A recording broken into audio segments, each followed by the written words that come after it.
Thank you for the invitation and the opportunity to come and share with you.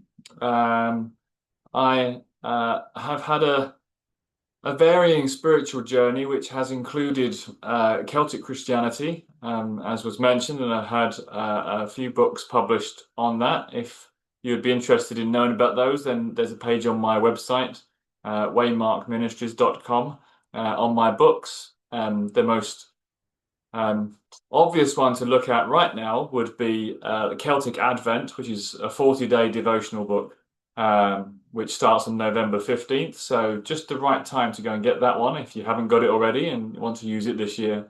But a number of others. But I also journeyed through and still am influenced by Christian mysticism, both from Western Christianity and Eastern Orthodoxy. And that in turn led me to Bede Griffiths, of whom I wanted to share some thoughts with you this evening for me, 10 o'clock in the evening for me, or wherever it is for you, the morning, the middle of the day, or middle of the night, perhaps even. So thank you for that.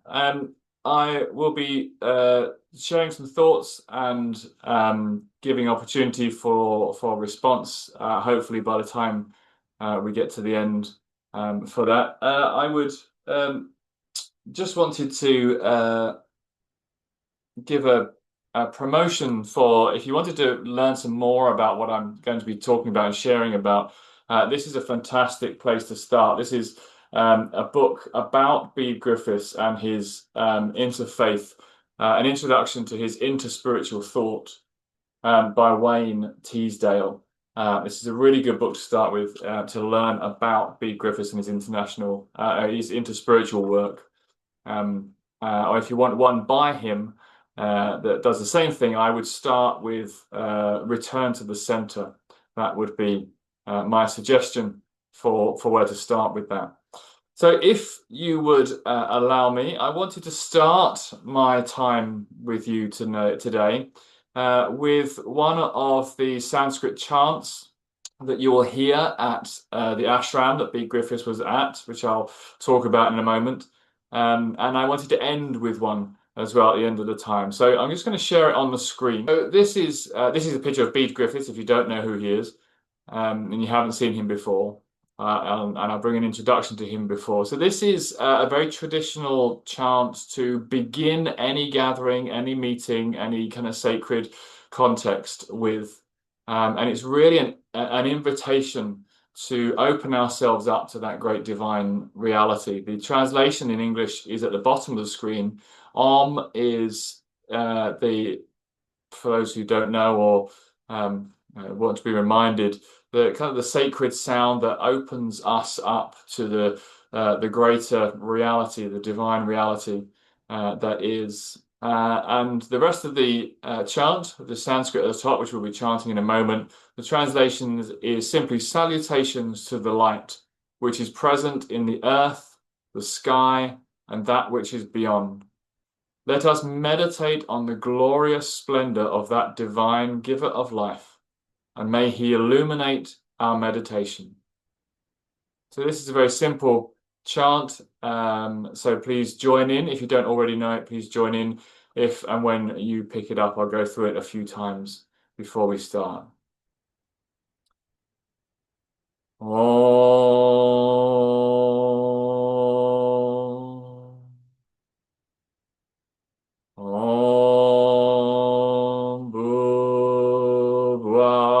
Swaha Tat Savitu Varenyam Bhago Devasya Dhimahi Deyo Yona Prachodaya Om Bhurrbhuva Swaha Tat Savitu Varenyam Bhago Devasya Dhimahi Deyo Yona Prachodaya Om Bhurrbhuva Tatsavitu Varenyam Bhago Devasa Dhimahi Deo Yona Prachodaya.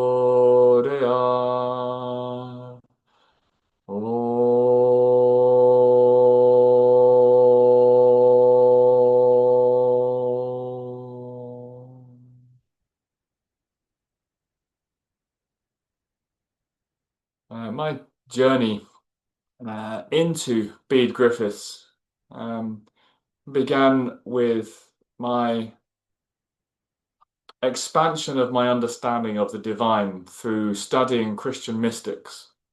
And Bede Griffiths came up and he kind of expanded my understanding of the divine beyond the Christian confines. I learned through the mystics, some people like Meister Eckhart, who's one of my favorite Christian mystics, that our concept of God is just our concept of God. And the actual ineffable divine reality is greater and bigger. And through that journey, I encountered Bede Griffiths. And when I read him, which was actually just during COVID, I had a couple of books by his that I hadn't had chance to read before. And then during COVID, when I found myself with a little bit more time, as we all did, I picked those books off my shelf and almost immediately resonated with this person, where I had studied a little bit of the Eastern theology and philosophies and belief systems and really resonated with those. Never really settled very well personally with traditional Western Christianity. And so just found a real affinity. And that's happened three times in my life. Once was when I first encountered Celtic Christianity. The second was when I really started to study the Christian mystics. And the third was when I read those books by Bede Griffiths. And immediately I'd bought his entire back catalogue and just devoured all of them and have felt a deep resonance with them ever since. And a couple of years ago, I then joined the Friends and Oblates group, who meet once a month, and their teaching is given by the current prior of the Shantivanam Ashram, Shantivanam, which is the ashram in India, the Christo-Hindu ashram in southern India, Tamil Nadu province that Bede Griffiths was at, and he's buried there. So it's really been a wonderful journey for me, and the last kind of 4 or 5 years have been quite transformative in my own journey. One of the things that I found incredibly helpful in my readings of Bede Griffiths and the things that he said is the unity and oneness that he deeply desires to draw us into. So in a world, which has led me to want to share these thoughts with you tonight, in a world that's often defined by headlines that scream of conflict, particularly increasing these days, of an us versus them culture, of a deepening political, religious, and cultural kind of trenches and defense of our opinions, it can feel as if we're living in an age of fracture, and when there's no sense of unity.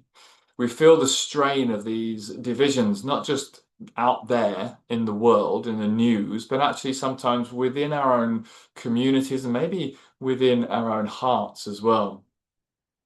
And it's in precisely such a time that we need to listen for those quieter, deeper voices, the voices not of division, but of integration.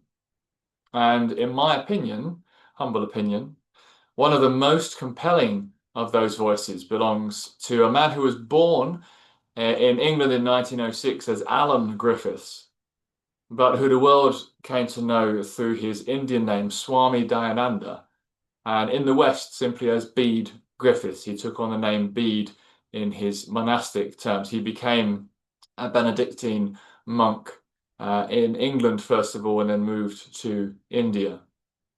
To discover a little bit more of his incredible journey, of course, the book I've already shown, the Interfaith, Interspiritual Thoughts of Bede Griffiths, but also you can read his own autobiography, The Golden String, which is the beginnings of his journey into India. And then the follow-on book to that, which is more of a spiritual autobiography, The Marriage of East and West. So read both of those books, excellent books to get to know Bede himself. But for the second half of the 20th century, from the 1950s to the 1990s, when Bede Griffiths died, he lived in this small ashram in Tamil Nadu in southern India. There, he didn't just learn about Hinduism. In fact, when he went there as an English Benedictine monk, he discovered very quickly that he wasn't going to be able to connect with the locals in any deep way by being a Western monk. So he abandoned his Benedictine robes, took on the saffron orange robes of the Indian Swamis, and became much more immersed into the culture and the religion and understanding of that area, allowing those kind of ancient currents of mysticism to flow into the deep well of his own Christian faith. So not a confused blending or syncretism, but a brilliant, a woven tapestry of Christo-Hindu vision that speaks directly to the heart of our modern predicament. So what I want to do is just have a look at three key insights. His vision of unity in diversity, his revolutionary understanding of Christ as the universal truth, and also the practical call to a spirituality of love and transformation. Father Bede didn't seek a simplistic, uniform unity where all the differences were erased. That for him would be a shallow peace. Instead, he pointed towards a deeper, more profound reality, what the Hindu philosophy calls advaita, or non-duality. He saw the entire cosmos not as a collection of separate things, but as a single, conscious, divine reality, expressing itself in infinite forms. The problem of division, he would argue, starts when we forget the underlying unity and we get trapped in the illusion of separateness. In his seminal work, The Marriage of East and West, which I just mentioned, he said, we have to break down the barriers of our own minds, the barriers between religion and religion, between science and mysticism, between reason and faith, between nature and grace. We have to discover the one underlying truth. The barriers, the divisions, they're all in our minds. We project out into our inner divisions into the world. We see the differences between us and them, but it's within ourselves, and we project that out. Father Bede saw the interfaith dialogue not as a polite comparison of beliefs, but as a radical excavation to this one underlying truth. He wasn't interested in creating a new, super homogenized religion. He was interested in a shared awakening to what is already and always true. He expressed this beautifully using the classic Hindu symbol as the different religions like leaves of a tree. There are many leaves on a tree which may seem separate to an outside perspective or at a cursory glance, but as you go down through the branches to the trunk and the root, you find that actually they're all one and they're all connected. He also used the example of the fingers of a hand as the different separate religions. He would say that, you know, there might be Christianity here and Judaism and Islam and Buddhism and Hinduism. And as you look at them at the fingertips level, you'll see that actually Christianity might be a long way from Hinduism or Buddhism, a bit closer to Judaism. But as you go down into the palm, the center of the palm, into this return to the center, that's why he called it the return to the center in his book, to the core here, the palm of the hand, where things are more centered and more contained together. So in this vision, the Christian faith isn't diminished by the beauty. This is what Bede Griffiths says in his vision. The Christian faith isn't diminished by the beauty of the Bhagavad Gita, nor is a Hindu's devotion lessened by the Sermon on the Mount. There are different leaves on the same tree of divine revelation. To recognize this is to practice the deepest form of tolerance, not a grudging acceptance of others, but a joyful recognition of a shared origin and destination. Now, this might raise the question, particularly for those who are connected to one particular religion or from a Christian background, that if all paths might lead to the same root, the same core, the same divine reality, what becomes, from the Christian perspective, of Jesus, for example? Is he just one enlightened teacher among many? This is where Father Bede's thought becomes truly mystical and powerful. He made a crucial distinction between the incarnation of the Jesus of Nazareth, the historical person, and the cosmic Christ, the eternal, universal principle of divine wisdom and love. For Father Bede, the cosmic Christ is the active, creative, redemptive presence of the divine in all creation. This Christ, he argued, is not confined to just the Christian religion. In his book, The Cosmic Revelation, he writes, "The cosmic Christ is present in every atom of matter, in every living being, in every human heart, and in the depths of every religion."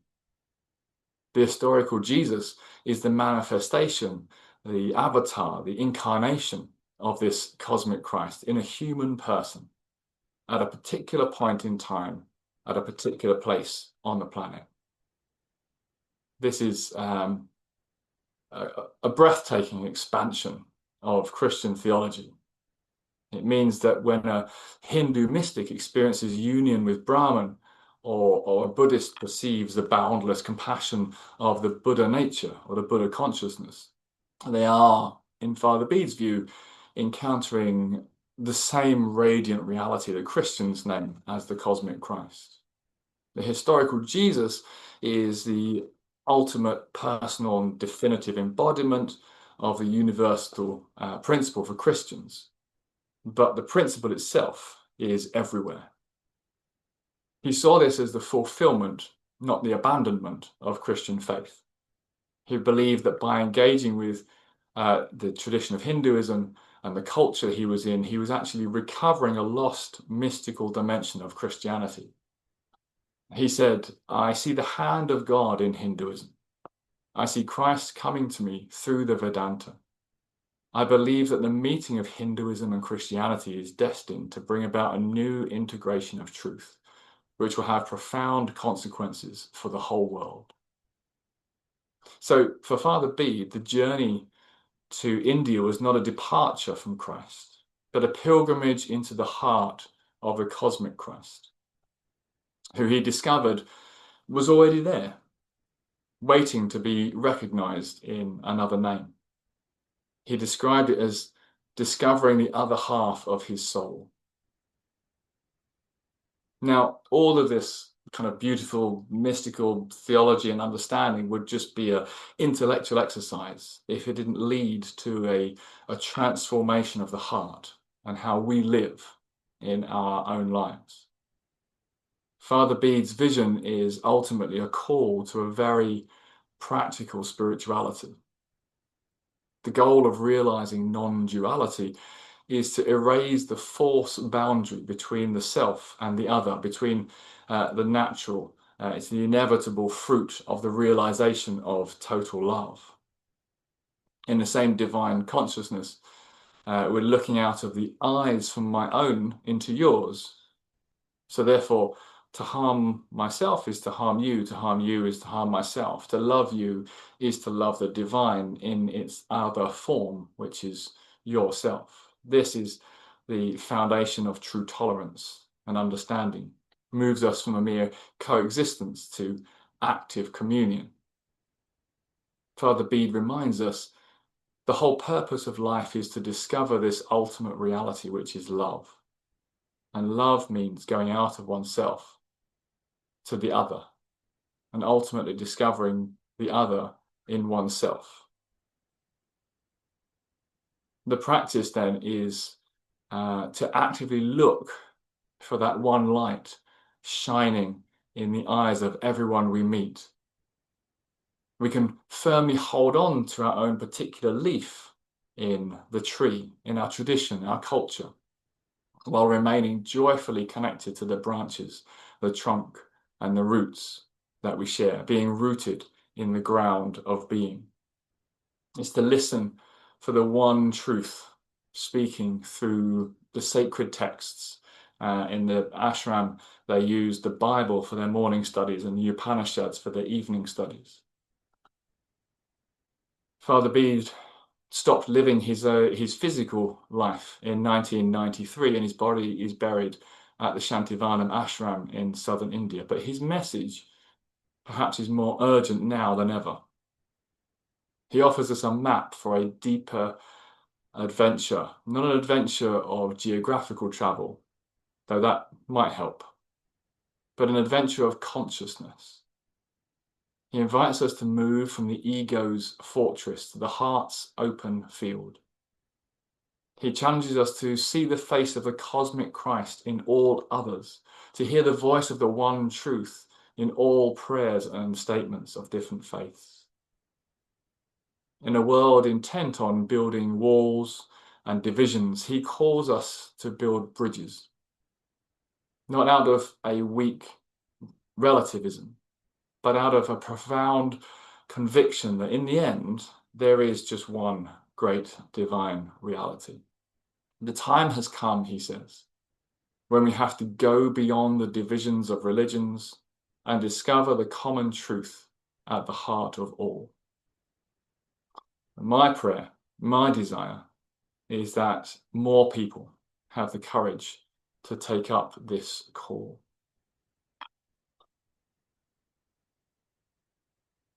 I just want to end with another, can't find the right button, there we go, a mantra, which is again another traditional mantra to go by. This one, again, the English translation at the bottom. Let's get it on my screen. There we go. And where's it gone? There we go. So it's very simple on this one. And actually it does the first 4 lines repeatedly and just does Shanti at the end. And the first 4 lines simply means, may all the world be happy. So it's a prayer. It's a bit like the metta meditation from the Buddhism. Just wishing all of the world to be happy, or you could say at peace. And then Shanti is the Sanskrit word for peace. So again, I'll just do it a few times over, and then if you want to join in on your muted microphones, then you can do. Let's just take a moment just to collect ourselves together and allow those thoughts that I just brought to rest in us for a moment, and then we just offer happiness to the world.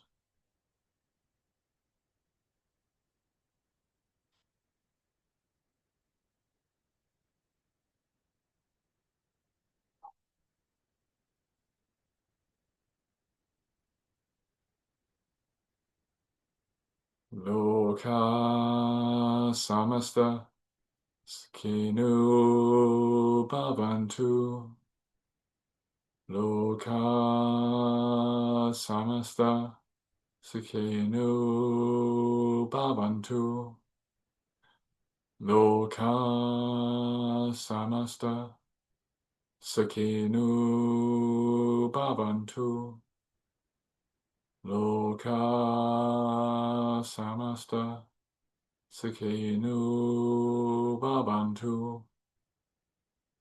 Loka samasta Sukhino bhavantu loka samasta Sukhino bhavantu Om Shanti Shanti Shanti.